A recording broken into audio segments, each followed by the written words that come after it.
Už to začalo, pripravujeme dostupnejšie bývanie v Hrubej Borši. Kúsok od nás sa nachádza konská jazdiareň, golfové ihrisko, fitness centra, škôlka, detské ihriska, potraviny, kompletná občianska vybavenosť.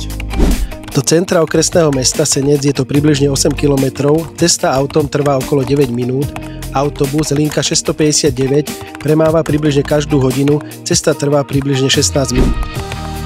Na tomto mieste vyrastie samostatne stojací štvorizbový rodinný dom s podlahovou plochou približne 100 m2. Ide o overený projekt, ktorý si už získal dôveru klientov.